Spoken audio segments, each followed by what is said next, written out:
اب यहाँ पर आज हमें एक यूरोपियन NGO ने एक मुकम्मल शिप भेजी है जो कि एक पूरा अस्पताल है, उसमें हर किस्म की इमरजेंसी, हर किस्म का इलाज मुआलजा है। अगर यूरोप के NGOs ये बेच सकते हैं, और अभी तुर्की के मिलिट्री शिप आए हैं, मैं आपको दिखाता हूँ, ये आप वो दूर जो नज़र आ रहा है ये तुर्की के मिलिट्री शिप हैं, और यहाँ पे भी अगर आपको मैं दिखा सकूँ ये 2-3 आए हैं।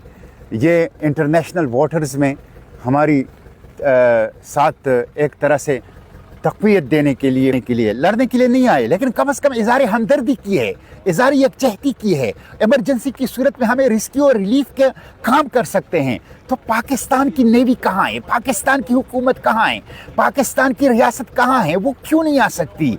क्या गज़ा, अक्सा और फ़लस्तीन सिर्फ तुर्कों का है? क्या गज़ा, अक्सा और फ़लस्तीन सिर्फ स्पेन और इटली का है? क्या हमसे पूछा नहीं जाएगा? क्या हुक्मरानों से पूछा नहीं जाएगा?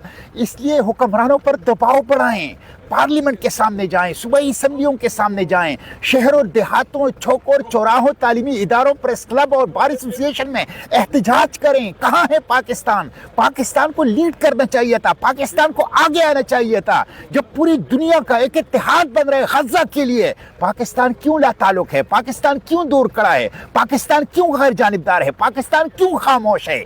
इसलिए ये वक्त है, फैसला कुन वक्त है। हुक्मरानों से कहें सहूलतकारी छोड़ो, हुक्मरानी से कहो शरीककारी छोड़ो, हुक्मरानों से कहो खामोशी, गफलत और गैर जानिबदारी सहूलतकारी है, ये छोड़ो। हुक्मरानों से कहो लिप सर्विसेज से आगे आओ, हुक्मरानों से कहो करारदादों से आगे आओ, हुक्मरानों से कहो तकरीरों से आगे आओ, हुक्मरानों से कहो ज़बानी जमा खर्च से आगे आओ, हुक्मरानों से कहो अमली इकदाम कर दिखाओ। नेवल शिप भेजो, रेस्क्यू रिलीफ मिशन के लिए सिविलियन मिशन कम से कम भेजो, लेकिन भेजो खुलकर। ग्लोबल समूद फ्लोटेला पर ड्रोन हमले की मजम्मत करो, खुलकर ग्लोबल समूद फ्लोटेला की तहफ़्फ़ुज़ की बात करो, डिप्लोमेटिक चैनल को मुतहर्रिक करो, पूरी दुनिया को ग्लोबल समूद फ्लोटेला की तहफ़्फ़ुज़ के लिए जगाओ। ये फ़र्ज़ है पाकिस्तान का। पाकिस्तान और फ़लस्तीन एक रूह, एक जान, एक रूह दो कालब हैं, एक रूह दो कालब है। पाकिस्तान और फ़लस्तीन की रूह एक है। जिस तरह हरमैन शरीफेन हमारी रूह है, इस तरह तीसरा हरम अल कुद्स हमारी रूह है। इसके बगैर हम नहीं रह सकते, इसकी गुलामी हम बर्दाश्त नहीं कर सकते।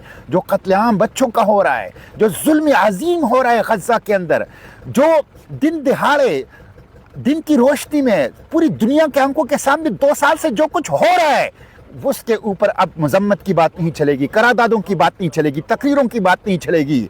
उसके ऊपर अब सिर्फ ज़बानी जमा खर्च की बात नहीं चलेगी। उसके ऊपर अब एक्शन नहीं करोगे, इकदाम नहीं करोगे, नजर आने वाले इकदामात नहीं उठाओगे, फैसला कुन इकदामात नहीं उठाओगे, सामने आके खड़े नहीं होंगे, माफ़ी नहीं मिलेगी, माफ़ी नहीं मिलेगी।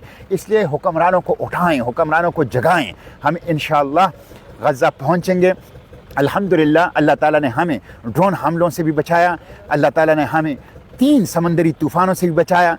किश्तियों के मैकेनिकल फॉल्ट आते रहे, लेकिन हम उसे रिपेयर करते रहें, और हम लड़ते रहें मौजों से, हम लड़ते रहें तूफ़ानों से, हम लड़ते रहें ड्रोन हमलों से, हम लड़ते रहें धमकियों और ख़तरात से। और अल्हम्दुलिल्लाह अब हम अपने सरज़मीनी मक़ावमत, सरज़मीनी मुज़ाहिमत, अपनी आरज़ू और तमन्नाओं की सरज़मीन गज़ा पहुँचने वाले हैं। दुआओं में याद रखें, सोशल मीडिया पर आवाज़ उठाएँ, बेहिस और गफलत में पड़े हुए हुक्मरानों को जगाएँ, और उनके जगाने के लिए हर मुमकिन कोशिश करें। Free Palestine, from the river to the sea, Palestine will be, must be free inshallah. Birruh biddam nafdeek Aqsa, birruh biddam nafdeek Palestine.